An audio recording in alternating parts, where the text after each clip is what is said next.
Good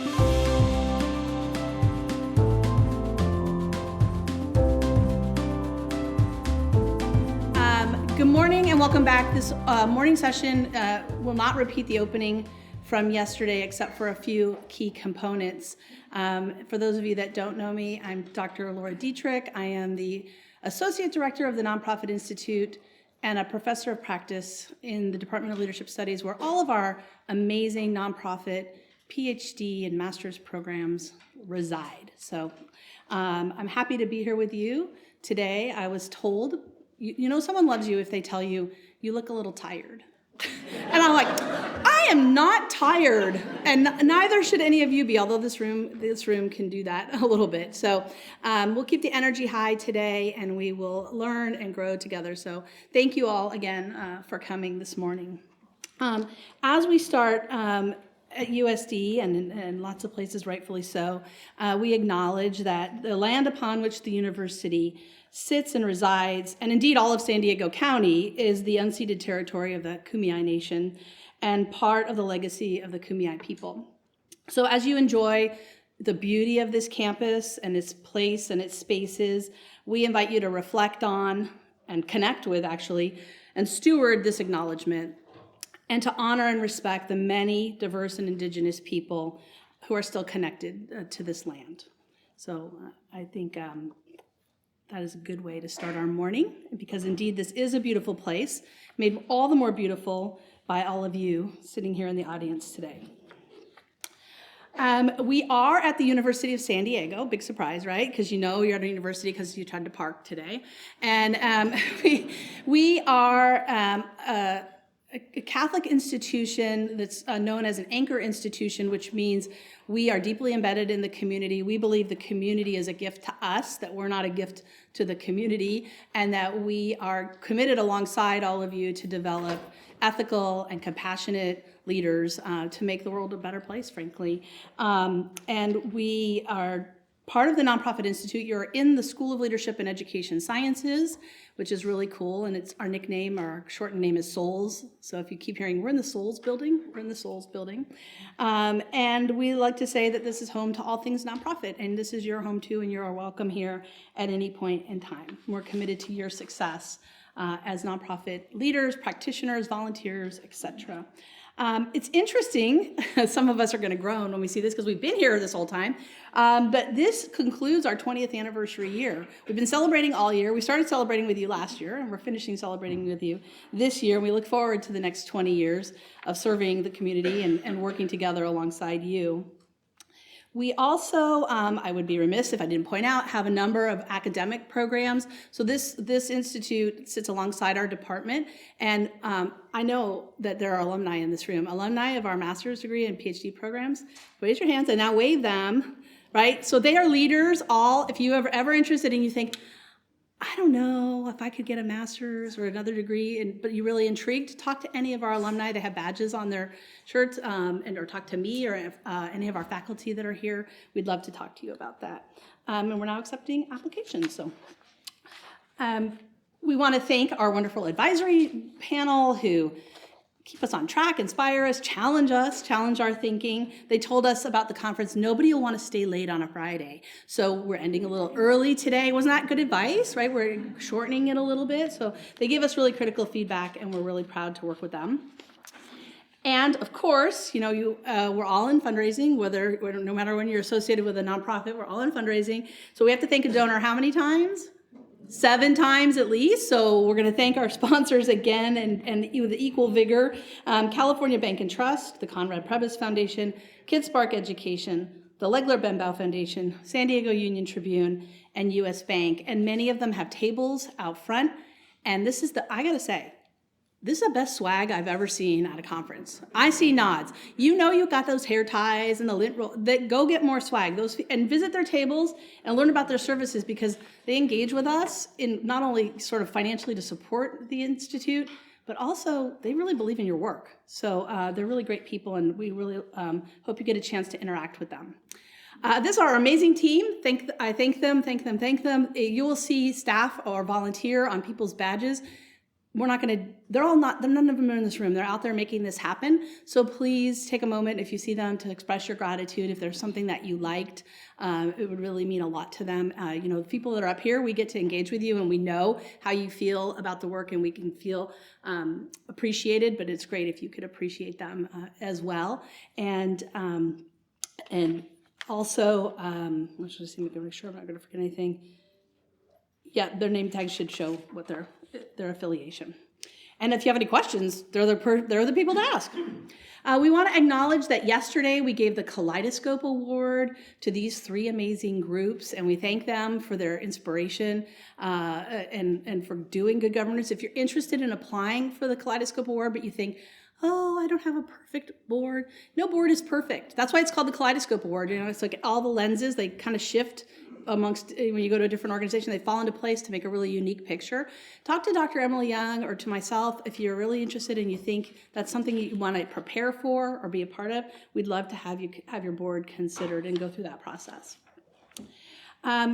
Yesterday I talked about, and I'll just quickly remind people, that there's lots of ways to get the most out of the symposium, but really it's really to use your time to meet other people and ask questions. This is a rare space and opportunity for us to be in community and to learn from one another and to learn from experts in their particular field. So take advantage of that. And speaking of learning together, Connolly, do you have poll results?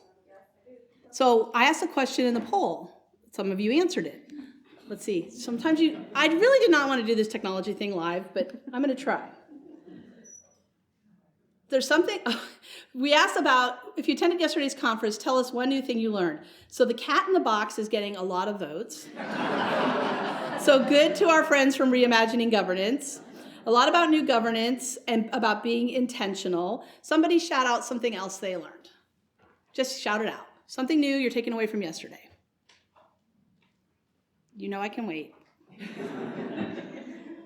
storytelling. Thank you. That was the instructor of that class, but thank you. Anybody else? Come on, what challenge? What's that? I attended it and I was going to second it because I went home and I started my... Okay, good. Yay, digital storytelling. Okay, what else? Something else that challenged your thinking. Shout it out. Strength-based fundraising, shifting a culture. Anything else? Strategic planning. Executive. Were you relieved, Georgia, to know, who is an executive director, that you don't have to do all the work yourself? So good. Okay. So there was a lot going on, and I think that there's a lot more to learn today. Use the app, really, if you're here with other partners, don't all go to the same thing. Send them to something else, and then compare your information together. So before I move on, we have some really cool opening remarks and a really great and inspiring keynote speaker this morning. But I want to just say a couple words to you about one of our colleagues who's going to join us. So by design, universities are places that people pass through, right? Some stay longer than others, but when people pass through here, students, faculty, researchers, whatever, they gain and they share knowledge in myriad of ways during their time here. And then they move on oftentimes to do something bigger, broader, or different in the world. We're not necessarily intended to stay here all the time, right? Forever. So this morning we really want to honor a transition of one of our own team, so Dr. Lynn Corbett. While with us at USD, Lynn has been a professor, a student, a researcher, an innovator, and a champion for the community, a mentor, a coach, and a friend. So many of you have been inspired by his teaching and bemused, or if you're me, slightly annoyed by his corny jokes. And so it's very bittersweet that I tell you and let you all know, and bittersweet is good and sour, sweet and sour for me and our team anyway, that Dr. Corbett is taking up a full-time role as the principal of his consulting firm, The Pivotal Group. So don't worry, he's not leaving San Diego, and he'll be here interacting with nonprofits in many ways. And he's not going too far away from us either. He remains on our faculty as our instructor of strategic planning in the Nonprofit Leadership and Management Graduate Program, and we hope he'll always be a part of MPI in some way, shape, or form, or at this symposium. While Lynn was with the Institute, among other things, he directed many of our flagship programs, including this symposium. Thanks for leaving this work to me. I'm looking at Lynn. The Board Chairs Learning Group, a statewide capacity building program for BIPOC-led organizations, a program funded by MUFG Union Bank, and most memorable to me, however, is a program we co-designed and presented for 5 years, the award-winning City of San Diego Nonprofit Academy, which served over 700 nonprofits with a lot of impact. I have to say I never worked harder or laughed harder than when I worked on this project with Lynn. And the Nonprofit Institute is forever grateful to you, Lynn, to have been a beneficiary of your wisdom, insight, and humor. And we've asked Lynn to join us this morning to do a little more of just that by providing some opening remarks and challenging our thinking. So Lynn, if you could join me here for just a second, I'd appreciate that. In fact, while Lynn is joining me, I'm going to ask you if you've ever taken a class or a workshop, come up here, come with Lynn, raise your hand. Right? Have you been to a Nonprofit Academy, part of his learning groups? Keep your hands up, because you're going to do something with them in a second. Or had any interaction with Lynn in any way? Just look at this room. Okay, so I like to measure outcomes, you know that. Yeah. That's impact. Now clap your hands. So before I turn the mic over to you, I'm going to say once, several years ago, in one of our event exit surveys where you get to comment about speakers, a participant provided some very positive feedback about you. And they wrote in all capital letters, Lynn Corbett is a gem. Exclamation point, exclamation point, exclamation point. So of course on the staff, we've had a lot of fun with that over the years, and we do think he is a gem. We could not agree more. So to honor that, I'm gonna give you this very fancy, extremely large and very stylish gemstone for your desk, which I bet you'll see in all Zoom meetings. And I'll remind you that in everyone at the Nonprofit Institute and in this audience, that you're a gem among men and people, and we really appreciate you. Awesome. And I'm happy to have you this morning.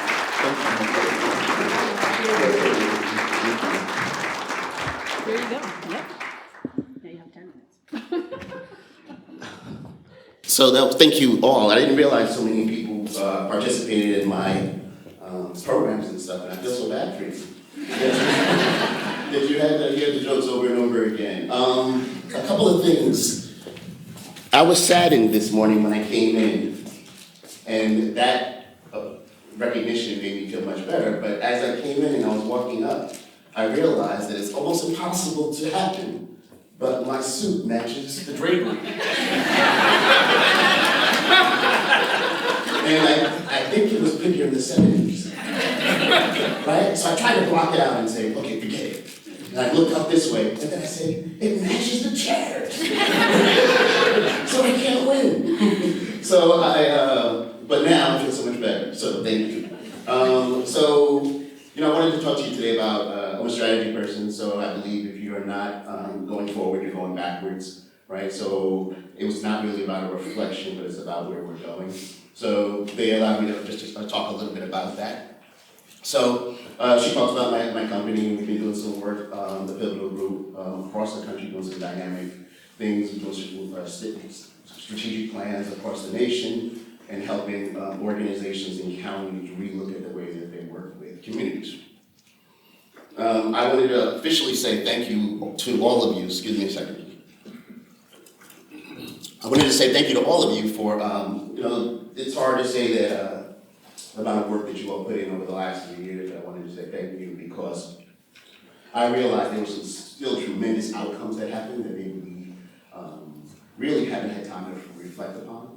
I believe that reflection is a leadership principle. Often at times as leaders, we're on to the next event, right? And we're really not looking back about maybe what we learned, what we had to unlearn, right? Or how incredible our work has been. So, I realize that you provide clothes for the unclothed, you provide some education for those that were looking for different ways, provide some answers for people that often at times didn't have answers, and also you house the unhoused. But I realized that in order for us to move forward, that's still going to take a tremendous amount of courage, right? So yesterday I talked a little bit about, what does it mean to lead, be a board that leads with that, right? What does it take to be a board that's disliked? And often at times, for the 3 people that attended my session yesterday, I want to say that just laugh. So I think that this is important to think about because it's going to be that courage that helps us kind of like move forward. So the first thing that I really want you to think about is this question, without the question mark. What would happen if you had to govern like your life depended upon it? What would happen if you would like to govern, you had to govern like your life depended upon it? Would you have the same people at the table? I'm not asking you to get up and move. Would you spend as much time on the same things that you're spending time on?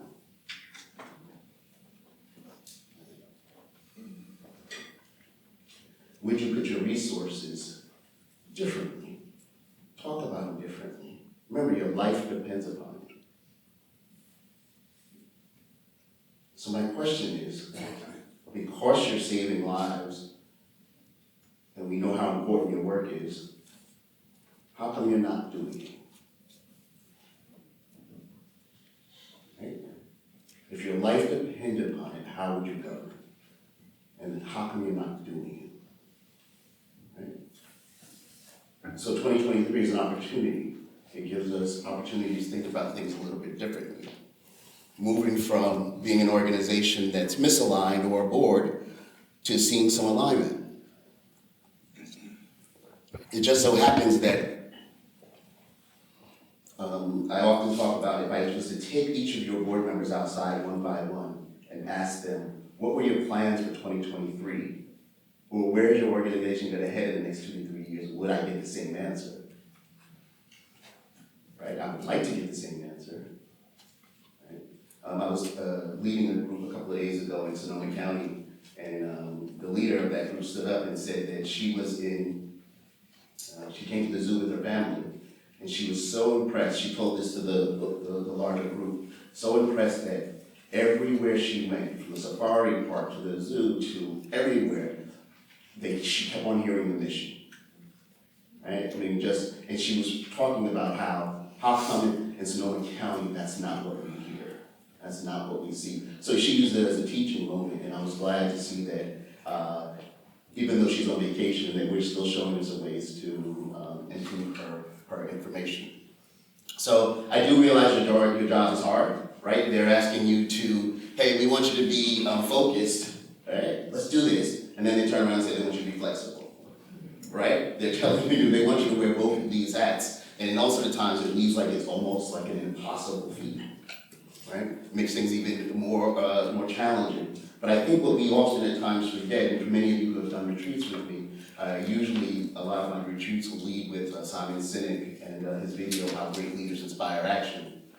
But he talks about this clarifying the why, and then the discipline of the how and the consistency of the what. I think that we can do the how and the what pretty easily, but often at times I ask, why are you here? Why are you in this field on a Saturday morning at 8 a.m.? Why are you in the room on this retreat? And sometimes, I remember when I was with the Public Library Foundation, a gentleman said, the reason I'm here is because reading is important. And I said, that's great. Why? And he says, reading is fundamental. And I said, that's an 80s commercial. So I said, why? He said, when there was nothing left, nothing else for us to do when I was a kid, there was always a library. Imagine if he starts with that, right? So Simon Sinek almost says you start with your why. And for those of you who are part foundations or fund anybody, you read these grants, and I gotta tell you, it's more interesting to read a grant that starts with the why and ties so much more into the why and then just specifically the what, right? And I think we may have lost that. So having a dialogue and dynamic about why is this. Now, after everybody tells us their personal why, we'll talk about the why of the organization. Why does this organization do what it do? Why is it here, right? And looking at it. So I think that that's one thing that in 2023 that we're going to really have to kind of refocus on. I do think that there is, I like the speaker yesterday said about the need for diversity, the need for still more people to engage. I like to think about it as a diversity of thinking, a diversity of thought, right? If you're saying that, hey, I just want to find a black guy, just call me and ask me to be on your board, right? Actually, don't call me, right? So but I think that the challenge is that every research that you read and that we see says that true innovation happens when you have a diversity of thought. Right? So thinking about, of course, grounding this in equity, but having your motivation also be that it's, you want to innovate, you want to have your ears close to the ground, you want to involve as many people as you want, but you also want to empower others to learn and to take this stuff in and move forward. I thought about this, and most of my stuff is questions, not so much answers, but I thought about this was, if somebody joined my board, and I knew that they were going to be here 2, 3-year terms possibly, what should that experience look like? From the time they walk through the door to the end of that, what should it look like? Right now, what it looks like oftentimes is they come in and they say, hey, what are we supposed to do? And I say what we always do. I say, just, hey, follow me, and I just sit here, right? But what do you want them to go through? Well, I want them to see some of our programs. I want them to meet some of our clients. I want them to realize that they can learn education and professional leadership development. I may want them to go through a strategic planning process so they can see what this is, and we can get their input. I want to make sure that they're able to be prepared from day one, that we know them, we want them, but I also want them to think that this isn't a favor that they're doing for us. They're contributing, and we need them. We need them there, we need them at every meeting. But if I look at those 6 years, it's kind of left on its own right now. And I think we have opportunities for that. There was an article on in both the Washington Post and the New York Times just recently about, are these diversity programs working? What's going on? And I think we still have a long way to go with it. But if we know that innovation is going to drive our communities, and we know that innovation, either you can be part of it or you can kind of watch it happen, I think we need to think about equity in a unique way, and we need to think about diversity and how can we build communities that are going to be forward-thinking enough to move things forward. So, I want to get into meetings, all right? So, when we think about meetings, it's pretty important. How much time do I have? 10 minutes? Good. I got plenty of time. Just let me know when 30 seconds is up. All right, so let me tell you about, you gotta know procedures, right? So let me tell you a quick story. When I came to California, I had to get a California driver's license from back east. I walked up to the counter at the DMV, I said, hey, I just need to switch my license over. She says, okay, you have to take a test. Why do I have to take a test? I said, oh, you misunderstood. I already have a license, right? I just want you to put California's name on it, right? And then she says, no, everyone who comes to you have to retake a test. I said, fine, give me the test. So I took it, sat down, I was like, here you go. And then she looked at it, she says, first of all, you can only get 4 wrong. She says, you got 6 wrong. And there's a back.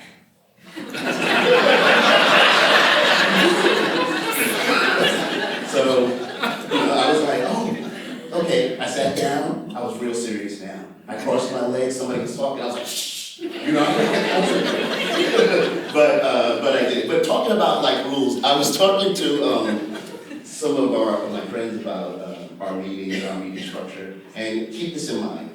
If you've seen one board, you've seen one board, right? Everybody's unique, everybody's different. So I'm not saying that you need to transform a whole bunch of things. I just have a couple of thoughts about it. But I will say this though. If over the last couple of years, we've had nearly 100% attendance in board meetings because it's been virtual, why do we automatically say that we need to go back? I don't know the answer per se because every board is different. But now people are saying we must go back. And I just say, maybe, right? But you have to have that dialogue and that discussion about it. When I talk to my lawyer friends, they say this. The only thing that the state of California really says that you have to talk about in meetings really is, and this is all the other stuff in there, but that at the bottom, oftentimes you have a CFO, that first one is supposed to be a CEO report. So the number 2 is a CEO report and a CFO report. I tried to make it pretty for you guys last night. So the CEO report, overview of program activities, approval of significant changes, and then the CFO report, reviewing financials, statement of financial position. So again, if your life depended on it, and the state is only requiring you to really talk about financials, then what are you spending all your time on? Right? I love this guy, Robert. You know, the guy who came up with the rules, right? Robert's Rules of Order, there's no mandate that you do it. I mean, you should have a process, but there's no mandate. When I was with Sonoma County earlier this week, it reminded me of the story that when I was young, my parents became foster parents, and we had foster children in and out of our homes. And my 2 younger brothers were adopted, and they were talking about the child care system up in Sonoma. And I said, so what is your decision-making process? And act like I didn't tell you which county this was. So I said, what is your decision-making process? And they said, it's, we make decisions and we do it, but they really didn't know what it was, right? So I said, do you think 8-year-old Lynn is in a family that has other foster children coming for your system is thinking, I hope they know how to make decisions up there? 8-year-old Lynn depends upon them knowing how to make decisions in hopes that they're well-informed decisions. So the question is that what's your decision-making process? Is it the majority rules? Is that the right answer? Because oftentimes it's not. So how are you making your decisions and thinking about, do we need to recreate the way that we're doing that? And do we need to spend a different amount of time in our meetings? I like this quote from Coco Chanel. It says, don't spend time beating on a wall, hoping to transform it into a door. Same old thing over and over and over again. One of these things I ask groups like you is that if you were walking into your board meeting and it's live and your hand is on the door, you're about to turn the door to go into the board meeting, what's going through your mind? Right? As a board chair or as an ED, I'm thinking, oh, they're excited to come through that door. They're going to want to see us, they want to be helpful. I have to tell you, when I open that door, sometimes I'm like, did they send me meeting minutes? Did they send me anything? Right? I'm like, oh man, I hope this person doesn't hijack the meeting again talking about the same old stuff. Right? Or am I saying that I hope that that person's absent or not here today? Or am I saying that I hope they have food? Right? But the point is that I am trying to say is that think about it. When you are going into that board room and you open up that door, what's in your mind? Because I believe what's in your mind should be stuff as if your life depended upon it. Right? Almost as if it's so important for you to kind of put this knowledge out there and pay it forward to different communities that we're looking at things very, very uniquely. So the question, can you be courageous? Can you stand next to somebody and say, you know what, we need to do things differently? Can you tell a board member that, hey, you know what, we are going to increase our amount of seats that we have on our boards so that we can add some diversity, so that we can add some young people, right? We're going to change the time that we make to make it a better time for people, right? We're going to say, do we need giving limits in the way that we're talking about giving limits, right? I was on one board where the lady said, I don't want it to be a give-get policy. I need to see their name on the check. It's got to be give, give, give. And I said, $5,000 is $5,000. I don't care where they get it, right? But the point is that should we have even giving limits itself, and how are we looking at that? But if you sit there and you allow it to continue, you are now part of the problem often at times. Not that everything's a problem, but if you allow something to happen without questioning it in a unique way. Voltaire, a philosopher, says a man or a woman should be known by their questions, not by their answers.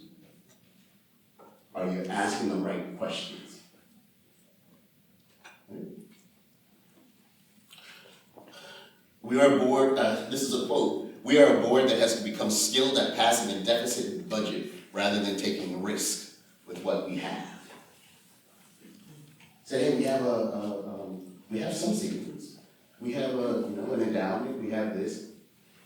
Are we taking a risk in order to put it out there to see how can we transform communities differently? Or are we saying, hey, we just need to keep it? This one person told me yesterday that they've been trying to convince their board to just take a little bit out because they have this innovative, creative program. And their board was okay with it, but one of the committees wasn't, so it fell. Right? And it's just like, how can you really change the way you do it by, we're gonna have to take some risk, right? The pandemic was scary, scared us enough that we wanted to make sure we had more savings, right? But unfortunately, as the results of the pandemic that people are still going through, this is where you're needed more to take some risks, to try some new things. I have to tell you, there are some things that people are open to trying that they've never been open to trying before, right? Take advantage of this time. Funders, funders have been, now they're open to different things. Take advantage of this time. The key word here is pilot. Hey, we want to run a pilot. They'll fund it, right? Just use the word pilot often at times, and it really works. I have a book coming out at the end of the month, ideally, and it's called Hope is Not a Strategy, right? And this, when we talk about hope not being a strategy, we really look forward, okay, stop. All right, so it really talks about how do we not think about, I hope this happens, I hope that happens, but more think about what are some ways that we can really think about what our strategy is, right? Yesterday I said this, and Laura this talks about my jokes, but there are 3 great things in life: babies, puppies, and strategy, right? And not in that order, right? But I ask people in the room, like, what's your board strategy for the end of the year? What does the board like to see? What's your committee strategy? There's something called a charter. Oftentimes committees have charters. And what that charter says is that someone sat down with the committee and said, committee, what would we like to accomplish this year? And then that committee is like, hey, we'd like to make sure we do this, and that. And then the board says, hey, we want to accomplish this year. We want to make sure we have different people from different entities. Again, if you have what do you call it? If you have a committee that puts on events, an events committee, you don't want Lynn on it because his suit will match the drapery, right? What you do is you want an event planner in the community that's not part of your board, the community that's on your board, so now when you find out that they're committed, they can become part of your board. So looking outside, what are you going to do? So the question is that what are you going to do for 2023 for your board? What are you going to do for 2023 for your committee? Okay, I'll end with this quote, and Laura, this is my final statement here, is who you are is often at times defined by what you are willing to struggle for, right? It's about the struggle. When you ask anybody, tell us your biggest leadership event that's happened in your life, it never starts with, I was home, sitting on my couch, with my arms crossed, and I was called to lead. It often at times starts with, we didn't know we were going to have the answer. We didn't know we were going to see our way through this, and then this happened, right? Very, very different way of thinking about it. So, being courageous can be incredible. It takes action, and it takes something that you're willing to struggle for. Thank you very much.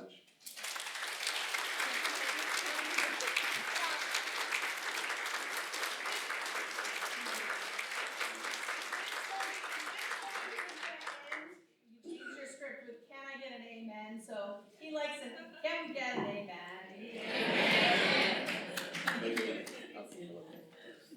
Okay, so thank you, Lynn. Very thought-provoking. I love this morning lineup because we have just 2 powerhouse thought leaders, and I'm going to introduce our keynote speaker this morning, who needs no introduction, really. So remember, we're in our 20th year. That's because 22 years ago, somebody thought that doing an institute like this and creating a master's degree program, etc., would be a really cool thing to do. And the university gave her maybe a 6-pack of beer, I think, to do the work and to start this program. And the whole reason we're here today is because of our next keynote speaker, who is a renowned nonprofit strategist and consultant in her own right at Pat Libby consulting firm, but she's also the founder of the Nonprofit Institute and a friend of many of yours, and is well regarded and equally loved as any member of our team, and as a dear friend and colleague of mine. And I'm not going to take up too much more of your time because your beautiful bio is located in the app. So please read more about Pat. And she's going to inspire us to something that sometimes we don't like to talk about, but if we really want to change the way things go, we really got to get more activated in our citizenship. So Pat Libby, please join us, and welcome Pat to the stage. Great. Good morning. I'm so happy to be here to talk about my favorite topic, which is nonprofit advocacy and lobbying. And I want to start out by asking how many of you in this room are affiliated as a volunteer or a board member or a staff member with a 501c3 corporation? Oh, so I think everybody in the room. That's great. Okay, so now my second question is, how many of your nonprofits engage in lobbying and advocacy? Oh, not bad. That's pretty good. Now, nationally, it's 2.5%. I couldn't find a slide that said 2.5, so I put a slide that said it's less than 3% of 501c3 corporations. And this breaks my heart, and it breaks my heart because the minute your nonprofit is born and it blinks its eyes into the world and you get your corporation papers, you are legally entitled to engage in lobbying and advocacy. Yeah, but we don't do it. And the reason we don't do it is because we're terrified, right? And we're terrified because we think, we're gonna lose our tax-exempt status. Folks, this is not true. You know, I'm a recovering academic. I just read this great article by a guy named Jeff Berry, who's a leading nonprofit academic focusing on advocacy. He's done all this research. That's where I got the 2.5% figure from. He says no. He's done the studies, he's looked at the figures. You are not going to lose your tax-exempt status. So check that worry off your list. The second thing we say is, oh man, it's really complicated. I don't really know how to do it. And I vote in every election, and I put up lawn signs, and I may even leaflet for candidates or give them money. But how a bill becomes a law, I don't really quite know how it works. And I feel stupid even though I'm a physician or a scientist or whatever I am. So we say, let's just not do it. Then we think, oh, it's going to cost my nonprofit so much money.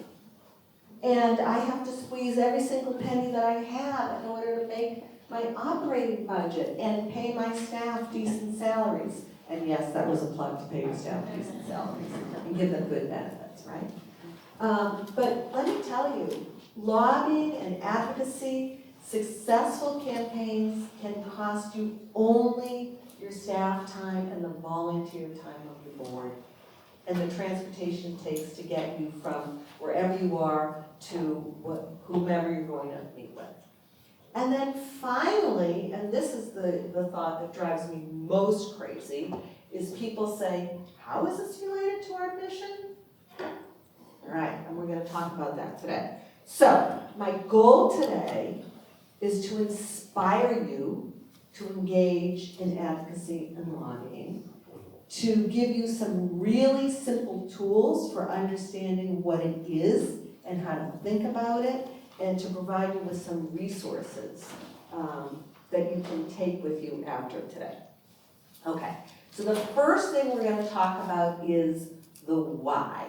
Like, why and how is this related to our mission? And it goes back to Lynn's little Simon Sinek slide. What's the why? What's the why about why we should do this? Okay, and I'm going to give the example of serving seniors. Does anyone know serving seniors? Are you familiar? Oh, good, a lot of people are in this room.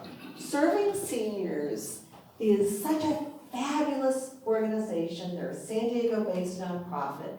They're run by a sweetheart genius of a person named Paul Downing, who is absolutely amazing. And what they do is they provide everything from nutritious meals to social services, yoga classes, and educational classes, housing to seniors. And they've been around a long time, and they're hugely successful. And a couple of months ago, I was on El Cajon Boulevard visiting this brand new, gorgeous, gorgeous affordable housing complex that Serving Seniors had developed. And it's 117 units of one-bedroom apartments for seniors, and then next door, there's, I think it's 89 units of family housing, affordable family housing, which I thought was so cool, so that the seniors are interacting with families. And it's just, it's beautiful, beautiful, you know, if you're driving by, it's near Fairmont Avenue, go check it out, architecturally it's gorgeous. So Paul said to me, you know, Pat, it took us 7 years to get this project built. 7 years, because of the financing, the permitting, and putting everything together. And it was just a ton of work. And at the end of the day, what do we have, right? 200 units of housing after all that work and money. And he said, we really need to be thinking about how can we keep people housed. And he shared with me these statistics, which are shocking, really shocking. And since you're all from San Diego, you know that we have housing crisis here that is unbelievable, the likes of which we've never seen. So he said 1 in 4 homeless people are 55 or older, and 43% of them are first-time homeless. All right, so these are people who their rents went up and they can't afford to keep paying their rent, and they don't know where to go. And he said many of their clients, because they surveyed them at Serving Seniors, are paying 50% of their income or more for rent. That's not sustainable. So, you know, it's simple math. It doesn't take a genius to figure out. It takes 7 years to build a housing complex with, with 200 units. How is that going to make a dent in the affordable housing crisis? So he and his staff went to the county, and they said, we want to establish a shallow rent subsidy program. Because when we surveyed our seniors who come to us for services, they told us that the difference between them being able to stay in their homes and not is about $500 a month. And that's what we need. We need to keep these people housed. And the county agreed, according to Lynn's magical word, to establish a pilot program. Right? So this pilot program initially will only serve 220 seniors. I'm sure there are many more that need this, but hopefully it will be successful and it will perhaps get adopted as a permanent program. Maybe it will go statewide, but it's really important. And for all the people who are conservative, who said, oh, they're going to use that money to play bingo, the money is going directly to the landlords. So it's totally awesome. Now you might say, all right, Pat, that's a great example, did a good job, but not all nonprofits should engage in advocacy and lobbying. Why? It's not part of their mission. I beg to differ. I've never met a nonprofit that could engage in lobbying and advocacy. And I want to give you an example of the symphony. Every time I go to a symphony concert and I look at the audience, I would say 90 or 95% of the people are Medicaid eligible. Right? Is this true? So, we have this beautiful radio shell. We've got Symphony Hall that's being redeveloped. But if we don't have money for music education in schools, where are the new audience members going to come from? Or the new musicians going to come from? Right? So it's not just enough to say we provide this gorgeous music. We have to be investing in mechanisms that ensure that people can do that. So I think if you think about your own nonprofit and you think, all right, this is what we're trying to do every day. This is the impact that we are trying to make. How can we make a greater impact if we think about engaging in lobbying and advocacy to a greater extent? Okay, so what we're going to do really briefly today is We're going to think about that for your organization. I'm going to tell you what lobbying is, and I'm going to give you an overview of the rules and provide you some simple steps for getting started, and again, some resources for those of you who are already started and want to know more. Okay, so the first thing is everything works according to committees, as you know, the world, right? So you need to establish a committee. And it should be a committee of board and staff or a task force. And this group is going to take the lead in doing several things. One, they're going to facilitate the discussions on how can we move our mission through advocacy and lobbying. What are the kinds of things that we can work on that are really going to make a difference? And the second thing they are going to do is they're going to become strategists and knowledgeable about the rules, the legal rules for lobbying, because that way we'll walk the naysayers off the ledge, okay? So, wait a minute, what is lobbying? What does this mean anyway? Let's take a step back. Okay, so lobbying is very simply attempting to influence legislation. And legislation is any law that is in the process of being made. And many of you have gone to City Hall and you have testified for community development block grant funding, and that's also lobbying because anything having to do with a budget is also a bill. So that's what lobbying is. Legislation is any law that's in the process of being made and legally including, a ballot question, right? So your nonprofit, if you're engaged in advocacy, you can work on a ballot question. Okay, so there are 4 legal ways that you can do this. One is taking a position on a piece of legislation or including a ballot question, communicating with lawmakers, telling the public how to vote or telling the public what to do through a call to action, saying, we need you to vote this way, or we need you to call your fill in the blank, city council person, county supervisor, state senator, congressperson, whatever, and urging your members to do the same. So those are the 4 activities. Okay, so now we're getting to the IRS. And, when we talk about the IRS, nothing really is how it appears, right? We think things are simple, they're not so simple, but it's not that complicated. Okay, so there are 2 legal ways that nonprofits can lobby. As I said earlier, the minute your nonprofit is born and you get your incorporation papers, you are legally entitled to lobby under something called the insubstantial test or the insubstantial part test.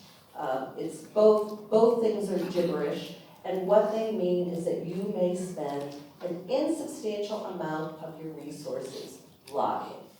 Okay, does anyone know what that means?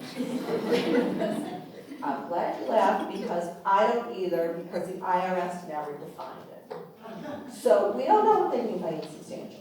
And this is what makes people nervous. Now, if you are a religious institution, and I'm talking about really a church, a synagogue, a mosque, a Buddhist temple, not Catholic charities.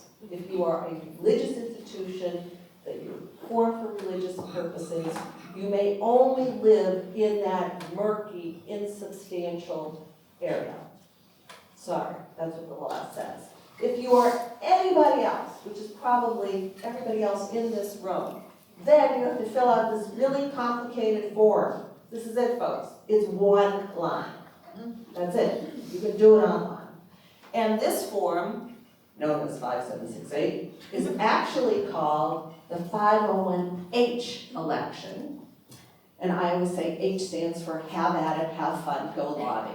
Okay, so that's what H is about. And this form is a magical form because once you sign it, it allows you to spend basically 20% of your operating budget on lobbying. Wow.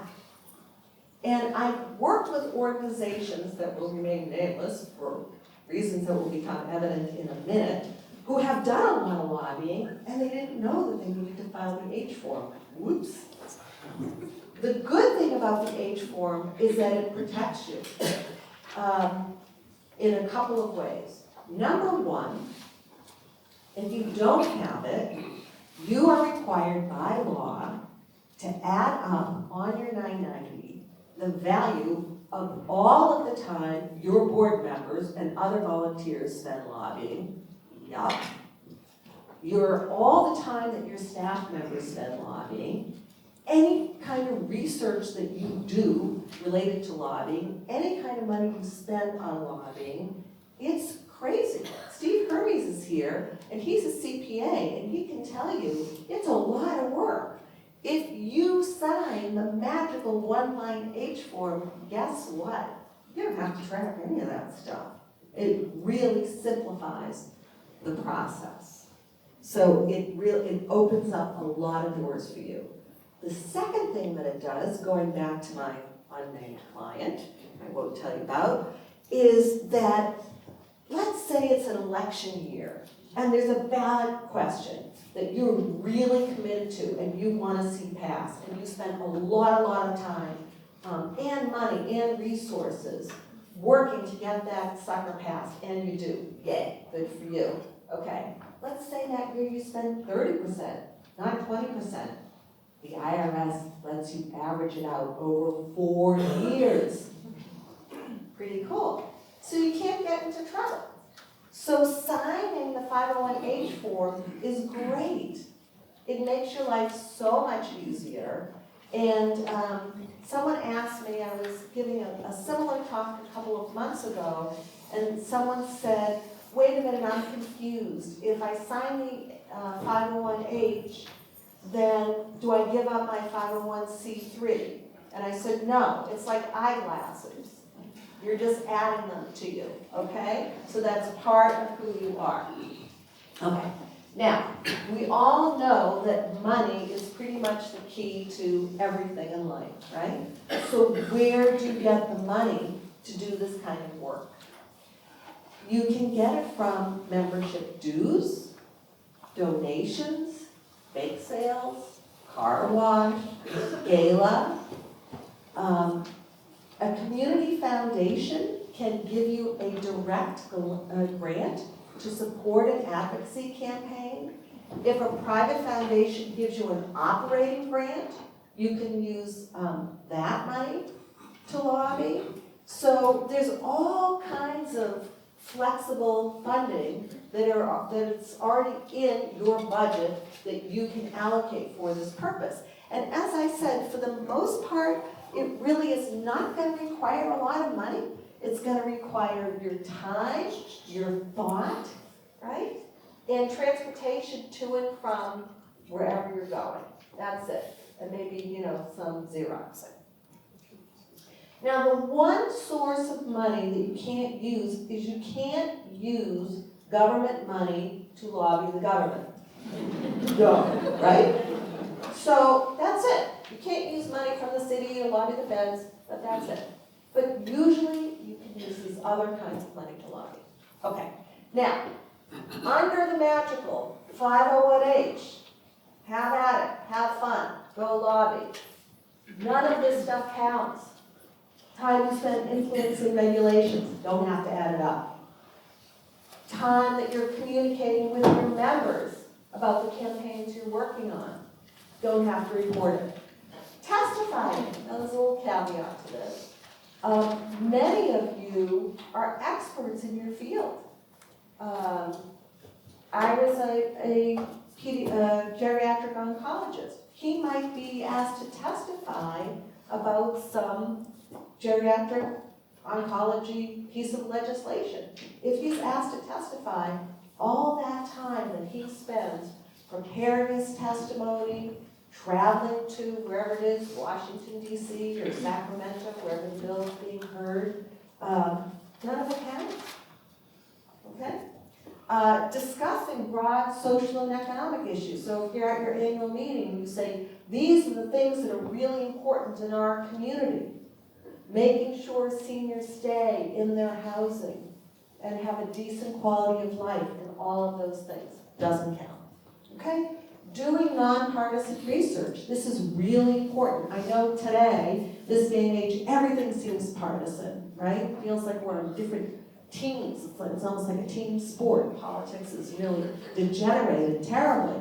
But when you lobby, in order to prepare, you're going to do research on your issue because you have to prove your case. You can't say, I believe that it's important that many, many, many seniors are affected by this problem, right? You can't say that. You have to have statistics. You have to have real facts, not virtual facts or phony facts. You have to have real facts that are backed up, and you're going to do that research. All of that time that you spend doing the research and writing it up and making it look pretty because you have someone doing the graphic design, none of that counts towards your lobbying limits. And self-defense lobbying, which is not really what it sounds like, but it's when the government says, okay, we're going to ask tax-exempt organizations to pay taxes on buildings.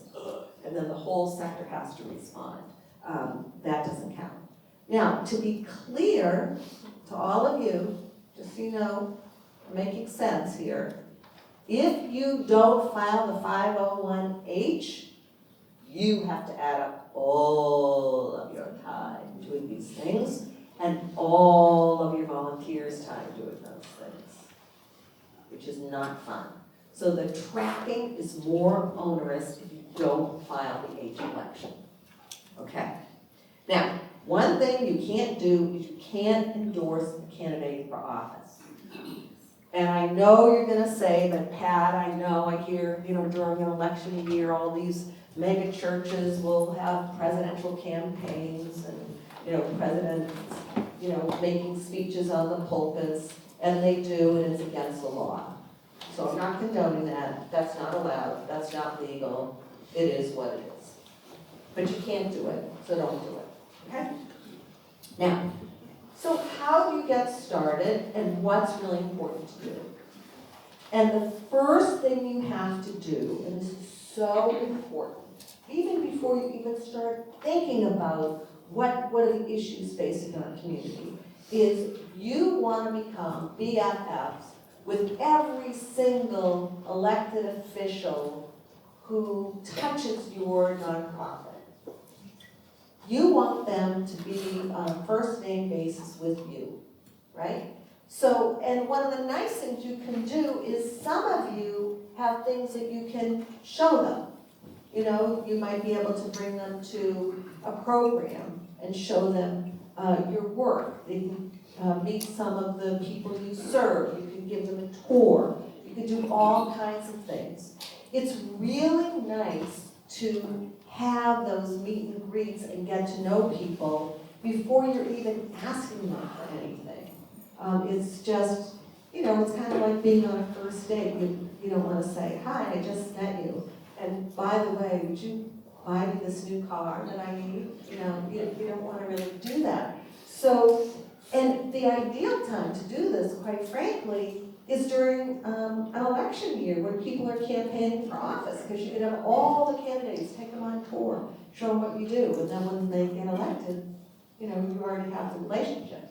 But don't let that deter you. You can start now. Now, I want to talk about elections and voting because this is really important. And regardless of whether or not you are a religious institution or an organization that for some unknown reason refuses to listen to my advice and won't sign the 501H, which you only have to do once, by the way, in the life of your nonprofit. That's it. Vote on it once, sign it once. It protects you forever. But even if you don't listen to me, which will make me sad, and even if you are a religious institution, which won't make me sad, you can legally register people to vote. And it has nothing to do at all with your legal lobbying limits. Has nothing at all. I'm very proud at my synagogue. We have voter registration forms that are out all the time, all over. And we have young people in our youth groups, and we have new members, people who have moved from out of town, and they're new to our community, and we facilitate their ability to vote. It's really important. If you are running any kind of social service, you should have voter registration information available at the front desk at your organization. You should make sure all your staff are registered to vote. This is really, really important. You can also, similarly, give people rides to the polls. And this is amazing. Now, for many of us, I think most people in California have mail-in ballots, but if you don't and you want to organize rides to the polls, you can do this. It will not count towards your lobbying limits. Now, you can't say, let's go to the polls because we have to vote for Pat Libby, even though I really love that idea. That can't happen because you can't endorse the candidate. But you can give people a ride to the polls, organize all of that. Okay, so for those of you who haven't engaged in any of this lobbying and advocacy, it can feel a little scary, right? You know, but I want to tell you about some free resources, because free is one of my favorite words. Isn't it one of your favorite words? Right. So if you go on to my website, patlibby.com, very complicated website name, you will find several videos that, number one, explain in greater detail the legal rules for nonprofit lobbying and advocacy. And this is great because, you know, you might have other board members who weren't able to make it here today, and you can go back and you can look at the video together, those videos, or parts of the videos together. And again, it goes into more detail about those legal rules for lobbying, so you can really understand it and explain it.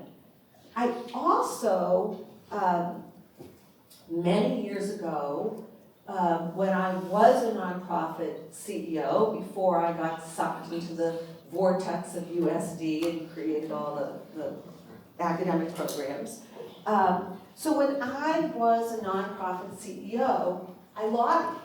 And when I came to USD, I did what any red-blooded academic does, and I taught my students how to lobby. And I was looking for a textbook, and I couldn't find one. And so I wrote 10 steps on a piece of paper. And I said, these are the 10 steps that you have to go through to launch a grassroots lobbying campaign. And my students, who, and you know, if you know any graduates, any alums from the nonprofit masters or doc programs, you know that they're just brilliant people, they're amazing. And so they started using those 10 steps to pass one law after another.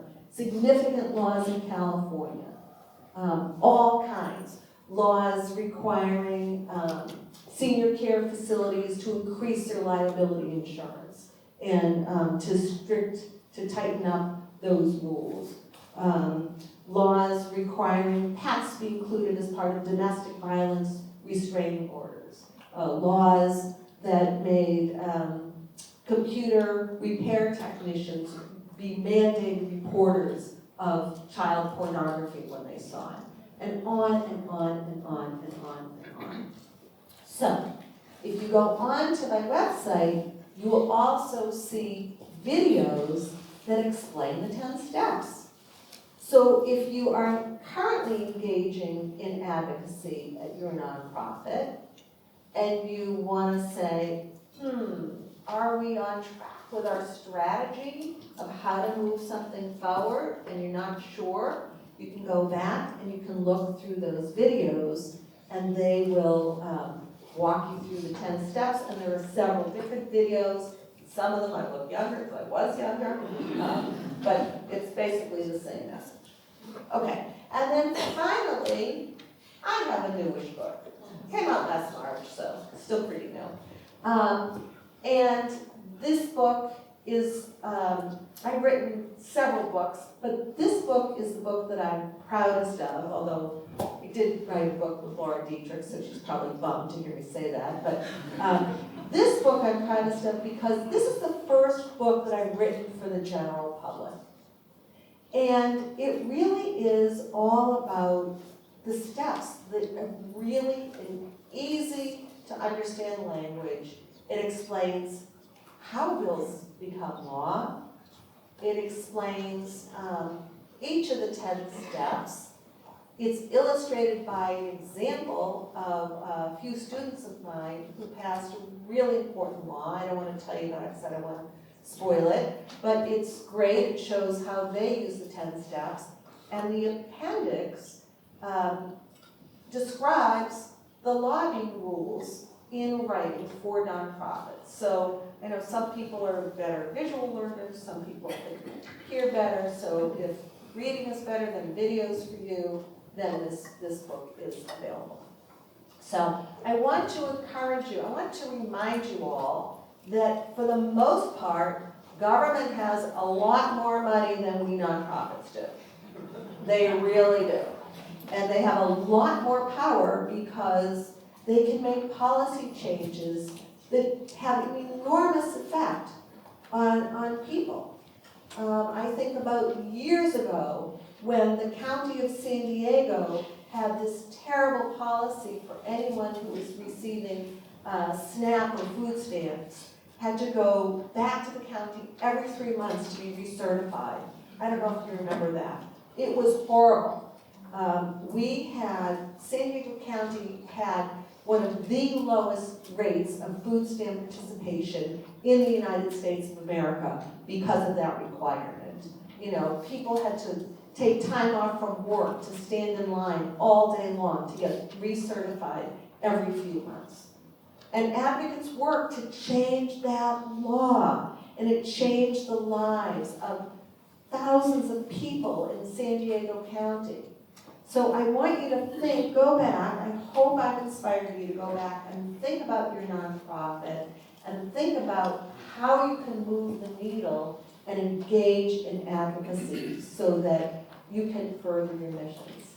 So thank you so much.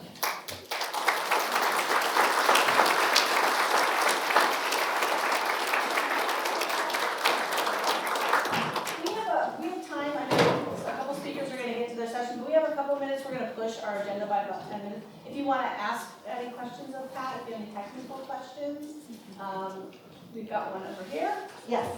Hi, Pat. You shared some great strategy and tactics for government folks like this. Where do they draw the line so that they're kind of studying strategy for the organization, but they're not getting too deep into tactics? How do they monitor success? Like, how should a board kind of engage with something like that's kind of operational, kind of strategy? It's like, how do you suggest they kind of like get involved and then let the team do their work and report on progress? Okay, so did everyone hear that question?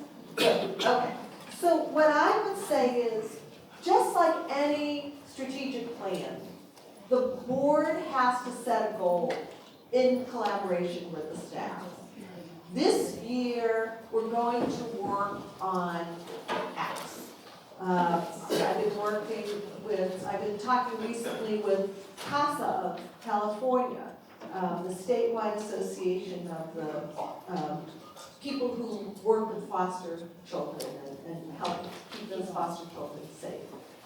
They managed to pass a 3-year, $60 million budget item to support their work. And now Gavin Newsom, because of the budget crunch in California, is eliminating years 2 and 3. So they've got to do it all over again. So the question is, what's the goal? How can we do it, right? What is it going to cost? It's just like any other activity that you do within your organization. Sometimes with lobbying and advocacy, you can't do it in a year.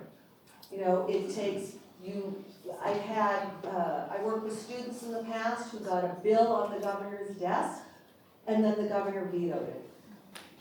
So you and then they had to start all over again the following year. So you set a goal for what it is, and you figure out, just like anything else, what is it gonna take for us to achieve that goal? And you monitor the progress. Does that answer your question? I think so. Good, okay. Yes, I just want to get some clarification on the 501H form and when it would make sense or when it's required to actually fill this out. So let's just say that, normally you don't engage in lobbying, but you find yourself that a staff member and a board member meet with a city council member, for example. yeah. Would that then trigger the 501H?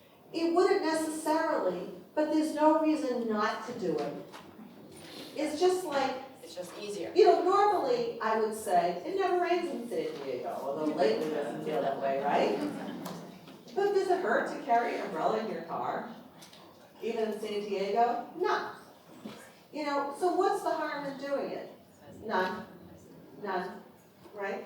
And I will say too, that, there are other rules that I haven't talked about, like, the city has rules. So if, for instance, you go, I believe that if you make 10 visits to lobby the city government in a month, then you have to register as a lobbyist. Ooh. It's okay, you'll live. It's fine. Nothing bad will happen to you, right? Yeah, but why not? Why not do it? And I think the more you do it and sign it and have that discussion with your board about what does this mean, or what are the possibilities for our organization, then you'll engage in it. Does that make sense? We have time for, let's go 2 more, real quick. Yes. 1 and 2. I wonder if you know of any active efforts to try to reinstate the CARES Act provision that allowed for that $300 donation fee for anyone taking the standard deduction of loans. This, I think, is something that really encourages grassroots donations, which we all want to do. We all want to create a culture of giving, not just among wealthy, but everywhere. I just don't know if, I just don't know of any efforts, and I wonder if you have heard any. Right, so the question is, what is the status of reinstating the $300 universal charitable tax deduction through the CARES Act? The answer is, I don't know. And that's a great question that you can call your congressperson's office and ask them. And this is the lovely thing about those congresspeople. They're really nice. Their staff people are they are elected to serve you, and the staff people are there to serve you as well. So just call whoever, Sarah Jacobs or whoever your congressperson is, and ask the staff person to tell you whether or not it's on the radar screen. Yes. And we'll take one last one in the back. Who? It was this gentleman Oh, in yes. the jacket that matches the chairs. Okay.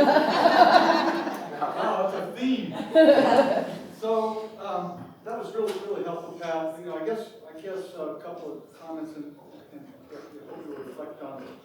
One is we see lobbying as a subset of our advocacy, right? So advocacy is broad. Right. Lobbying is very specific.